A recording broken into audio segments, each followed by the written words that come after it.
Assalamualaikum warahmatullahi wabarakatuh. Alhamdulillahirabbil alamin. Wa bihi nasta'in wa ala umuri dunya waddin. Wassalatu wassalamu ala asyrofil anbiya'i wal mursalin sayyidina wa maulana Muhammad wa ala alihi washabihi ajma'in, amma ba'du. Yang saya hormati pengasuh Pondok Bimbing Putri Aba Kiai Haji Muhammad Idris Jamaluddin beserta Ibu Nyai Muhimah Falasifah. Yang saya hormati guru pengampu tafsir tematik Ustadz Ahmad Idomi. Yang saya hormati kedua orang tua saya selalu mendoakan saya dari rumah, dan yang saya cintai dan juga saya sayangi teman-teman saya yang insya Allah berbahagia. Di sini kembali lagi bersama saya, yakni Amanah Nafisah, dengan judul yang ganti. Di sini saya akan menjelaskan tentang haramnya khamr dan juga berjudi. Sebelum memasuki pada bab ini, saya akan menjelaskan bahwa Allah pernah berfirman dalam Quran surat Al-Baqarah ayat 219 yang berbunyi, wa yas'alunaka 'anil khamri wal maisir qul fihima ismun kabir wa manafi'u lin-nasi wa ismuhuma akbaru min naf'ihima wa yas'alunaka madza yunfiqun qul arfa kadzalika yubayyinu lakum ayati la'allakum tatafakkarun. Di sini dari ayat ini mereka pernah bertanya kepada Rasulullah. Apa sih pertanyaan mereka pada saat itu? Simak baik-baik. Mana global dari hukum khamr? Tadi dijelaskan dalam Quran surat Al-Baqarah ayat 219 yang berbunyi apa? Wa yas'alunaka 'anil khamri wal maisir. Mereka bertanya kepada Rasulullah tentang minum khamr dan juga berjudi. Lalu, qul fihima ismun kabir wa manafi'u lin-nasi.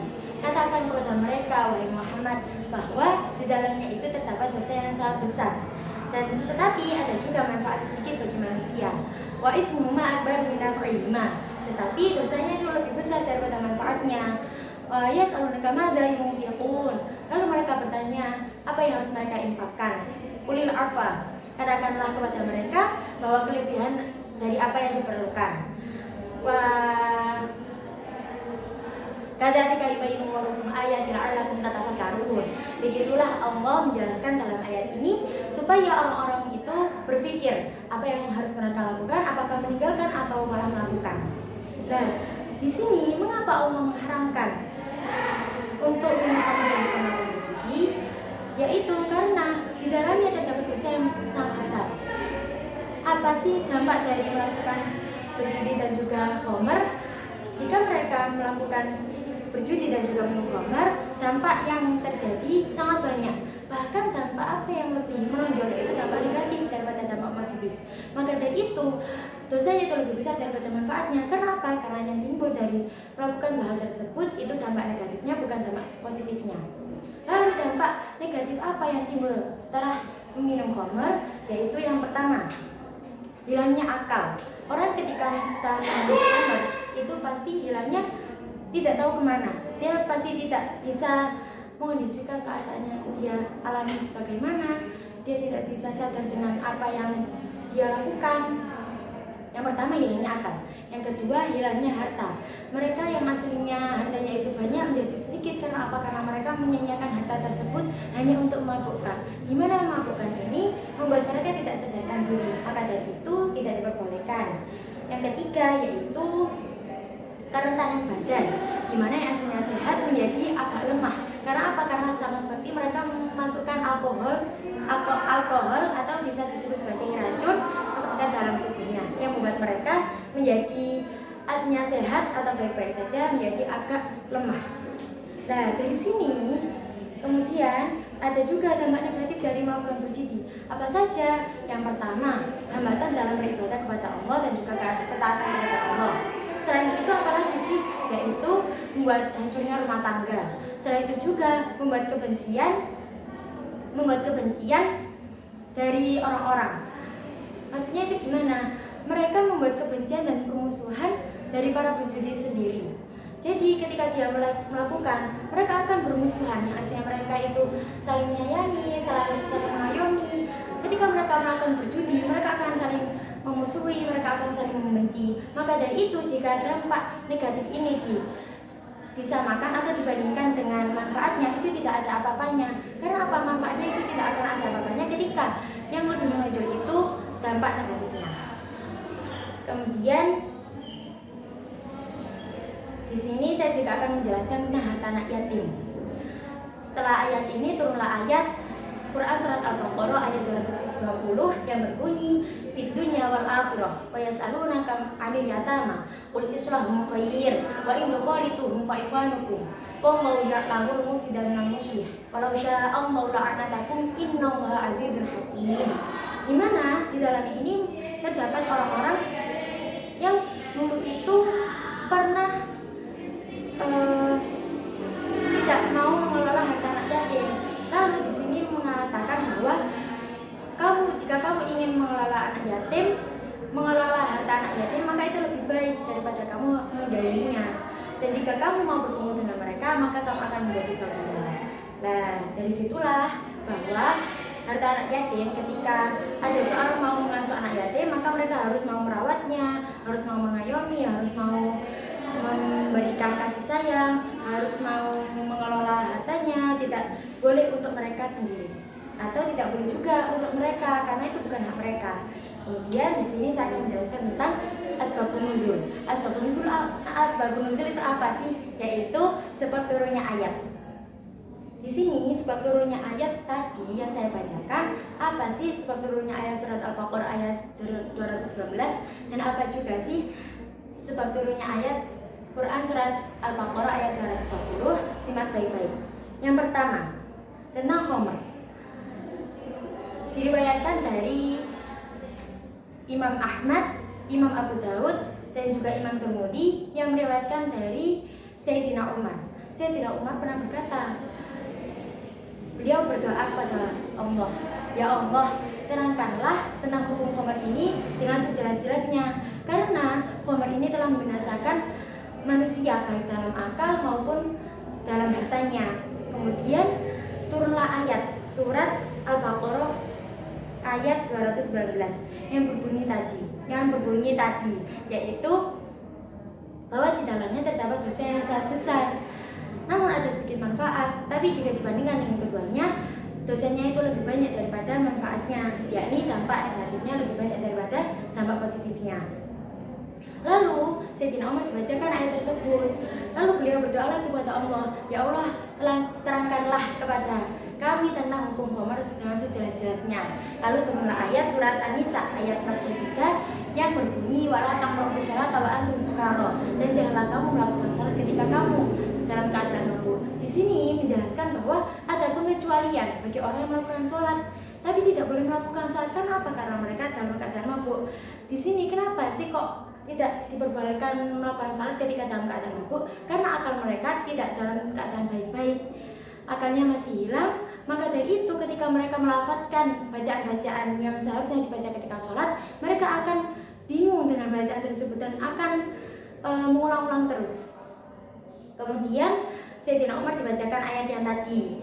Lalu Sayyidina Umar berdoa lagi kepada Allah, ya Allah, terangkanlah tentang hukum khamr dengan sejelas-jelasnya. Lalu turunlah ayat surat Al-Maidah ayat 91, di mana di sini menjelaskan bahwa artinya itu sesungguhnya para syaitan-syaitan itu ingin menjauhkan manusia dengan Tuhannya, yakni dengan lantaran apa? Dengan lantaran minum khamr, agar mereka lalai akan sholat, agar mereka lalai akan ingat kepada Allah. Maka dari itu syaitan itu ingin menjauhkan mereka dengan lantaran apa? Dengan lantaran minum khamr tadi dan juga melakukan berjudi.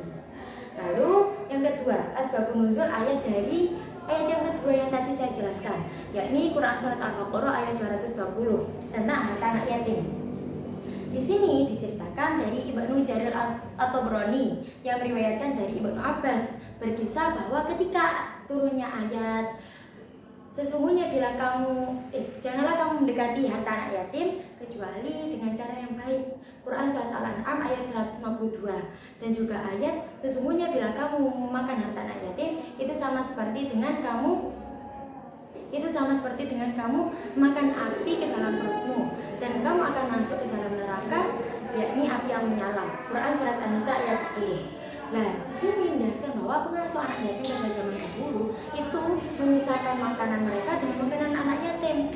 Begitu juga pada minumannya, sehingga makanan itu lebih dan menjadi busuk. Hal itu menyulitkan mereka. Kemudian mereka bertanya kepada Rasulullah, ayat yang tadi, yaitu Quran surat Al-Baqarah ayat 110 yang berbunyi wa fid dunya wal akhirah yas'alunaka an yatama qul islahum khair wa in tuqalitum fa ikhwanukum wallahu ya'lamu muslimun muslih walau syaa Allahu la'anatakum innallaha azizun hakim.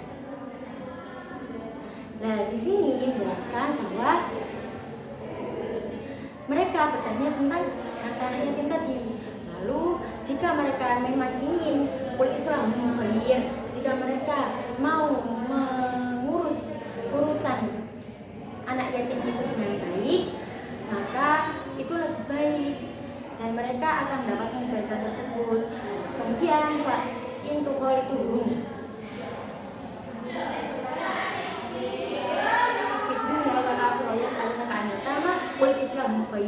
katakanlah kepada mereka, jika mereka mau mengurus anak yatim dengan baik, maka itu akan lebih baik daripada mereka harus menjauhi.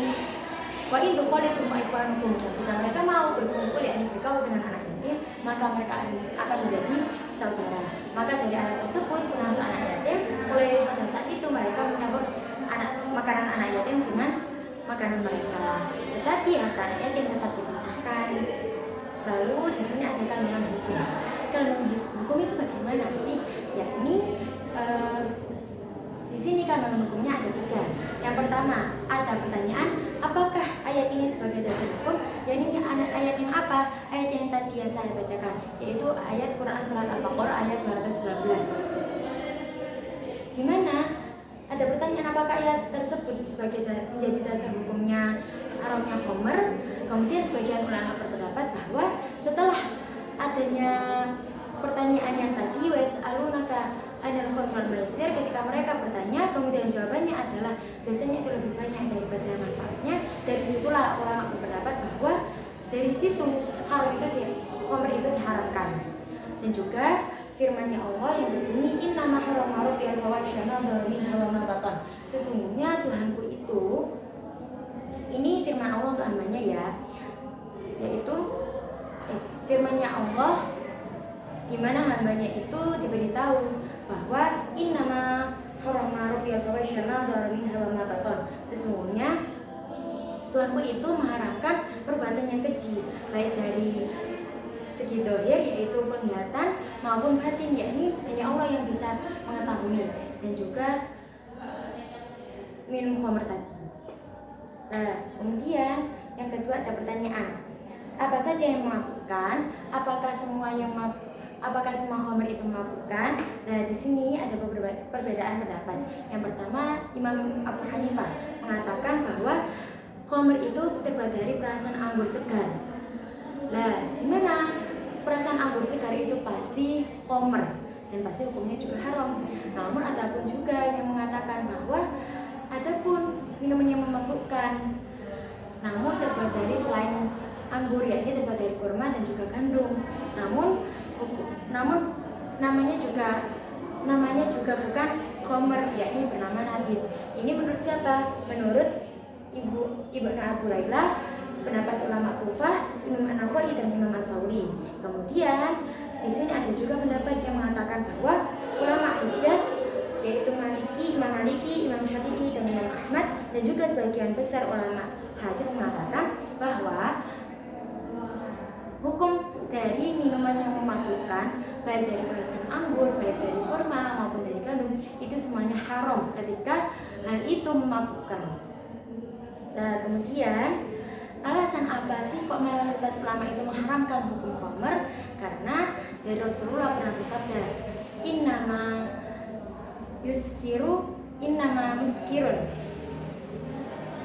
muskirun khamrun wa huwa muskirun haramun, dimana kullu muskirun khamrun wa kullu muskirun haramun, dimana setiap yang memabukkan itu bernama khamr, dan juga dimana setiap yang memabukkan itu hukumnya haram. Maka dari itu alasan ulama berpendapat bahwa khamr ini hukumnya haram. Karena apa? Karena mabukkan. Kemudian yang ketiga, apa saja perjudian yang diharamkan? Sayyidina Ali berpendapat bahwa hukum dadu dan juga hukum bermain catur itu haram karena termasuk dari judi. Kemudian pengarang kitab Al-Kasyaf mengatakan bahwa bermain dadu, bermain catur itu termasuk judi dan termasuk hukum haram, karena Rasulullah pernah bersabda, berhati-hatilah kamu ketika kamu bermain catur dan juga bermain dadu.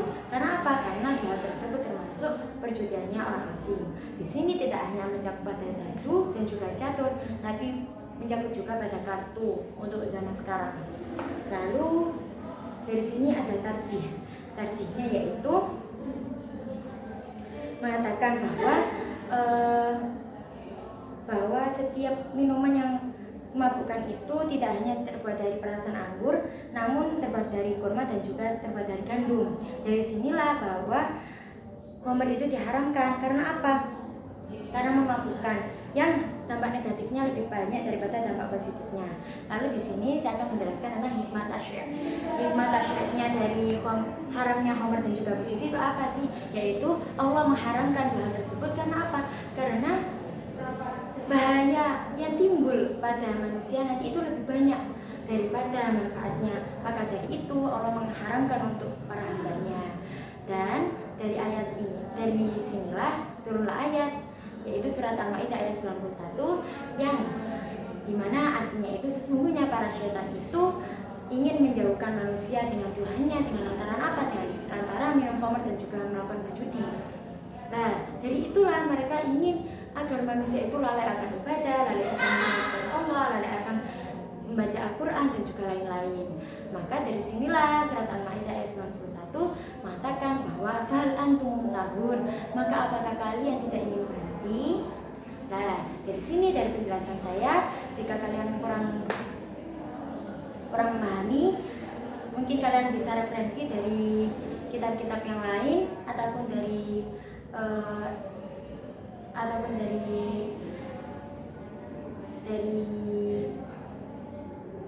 kitab-kitab yang lebih besar.